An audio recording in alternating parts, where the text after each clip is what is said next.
بھائی جان کی حال ہے؟ بھائی جان کی حال ہے؟ ٹھیک ہے ٹھیک ہے مرے جی میں مایا دکھتی ہوں تو آنا دکھا مرے جی میں مایا اکڑا ہوں تو اکڑا میں آرام دا یہ گال ڈھوڈھو ہم اللہ خبیر اللہ دا پٹھا اور میں تین مسلمان سمجھ کے سلام دیتا ہے یار تھور بندے میں پوترا میں کی تو مسلمان ہے تو مسلمان کون کلمہ شلمہ کون پڑھے ایسی کی تو مسلمان ہے پتہ ہی مسلمان کون سیر منجے لات پہ بھیٹی ہے نو سیر منجے ڈورے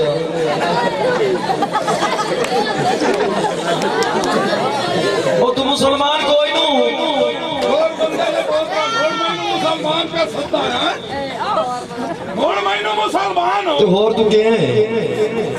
گھوڑ میں مسلمان تو ہیں کیشا پتہ ہی مسلمان کون ہوں کیڑے آجڑے دو دے پانی تک دو دے پانی سچا پیسے دے چھوڑنے پہ ماج گاں سوسی تو دوست ہے اندسان ٹھیک ہے ماج گاں سو جامنی ایک ہی سٹے کھڑوارا ہے اچھا ماج گاں سوسی تو تین دیسائیں ماج گاں سو جامنا انہا سیکل تے 3-4 لاشاں لدی ہوئے تے آجا دو ڈبے ہوں دے انہا ہارن دے منے کی میں پرانے زمانے دا ہارن ویکھو رہی نہیں اچھا بچے ڈریاں دریاں مجھے کان چاہے کی میں کان چاہے یہ سیر اچھا انہا نپیڑ کے مارے اتھے مسلمانے تے یہودیاں دی رسائی ہوئی یہ نہیں ہو سکتا اے ہوئی ہے نہیں ہو سکتا بالکل ہوئی پئی ہے کوئی ثبوت ہے بہت بڑا سارا ہے دے اور باجا کی دے ہاں یہودے بچے رہ گئے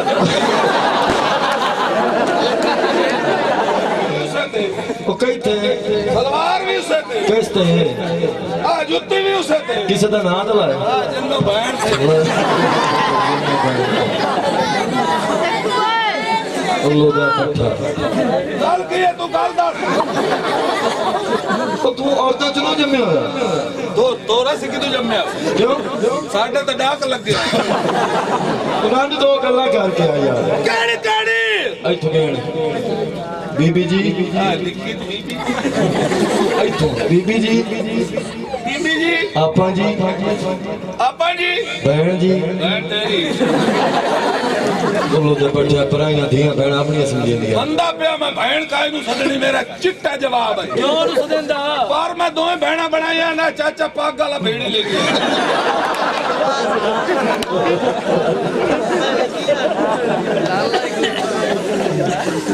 اچھا ایک اور کر لیا کڑی چاک باہر کاٹے کڑیے جلدی کاٹو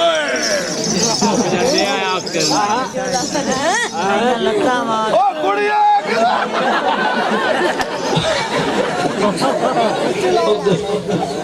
او بھائیا ہاں بھائیا او تیرے ڈار تو بنا لگا گیا بندہ بڑا بگی داڑی ہے چبل مار بھائی کیا کیتے تیرے ڈار تو بنا لگا گیا سنے یہ دے بڑا مٹیار نو اچھا بڑی بھر جائے پیشاب تے بیٹھے ہی یار گال سن سانو کون نہیں سناتا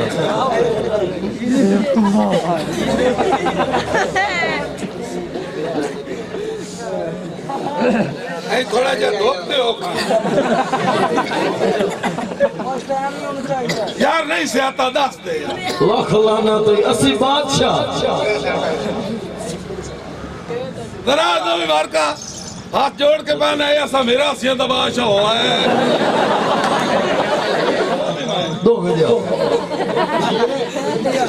دعا کرا مالکہ زندگی پہلی باری سمانی نے متھے لگو ہاں یہ جا بھی چو نکلی جے کھلیں سارے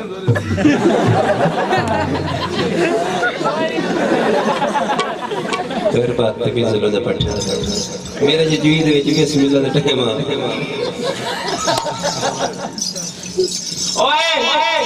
سونے ہو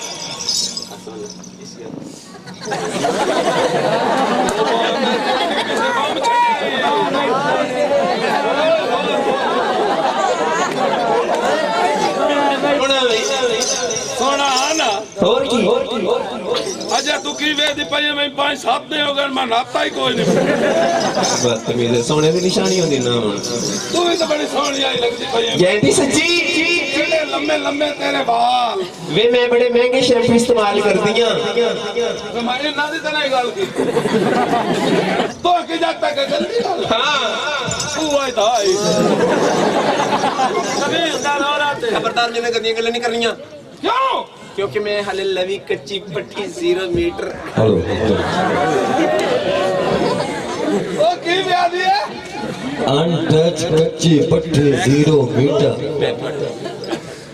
لوی کچی پٹھی انٹچ 0 میٹر 0 میٹر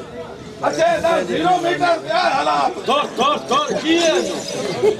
0 میٹر انٹائچ تے آئے حالات کہ کی ہے سو جوان ہے سونی ہے اے موڑے کھور ہو سکتا اے کسی میٹر بند کر کے دبی بولو دے پٹھیا یہ دیکھیں میں حالت لوی کچی پٹھی لوئی جی بچی تمام دوستانوں نہایتی اجزانہ محبتہ برا سلام تو فیالی مدد اگر خوش بیٹھے ہو اور فریش بیٹھے ہو تے ایک بلند آواز میں نعرہ سناؤ پین نعرے سلک نعرہ ہے حیدری سرکار فرما گیا کہ سہ سہ جوڑ سنگت دے ڈٹھے تے آخر وٹھا پیاں جنہ موہاں تو جھاٹنا سے وسدے او شکلیں یاد نہ رہیاں لہذا اس چاند چہرے نصیبہ نل اور مقدرہ نل دن اس انمول جی حسین گھڑی نو اس قیمتی وقت نو اس انداز نل گزاریے کہ دوبارہ کسے موڑتے چاند چہرے رلن ہے اس ٹائم دی مثال دے کے یاد کریں لینڈ دے نصیب نہ ہوندے اور تقریباً ایسا کوئی چہرہ کوئی ایسی اکھ نہیں جیڑی اکھ تو انواقف ہوئے ایک ایتھے نہیں کیدائیں بھی تھوڑ جا اس چیز سے احتیاط کی تھی کرو کہ بعد آج ایک عالم دین کسے کنجری دے کوٹھے تے چلا جاوے نا خواہ تبلیغ کرن جاوے نا تو آڑے اختیار ہے آوے نا ساڑے اختیار ہے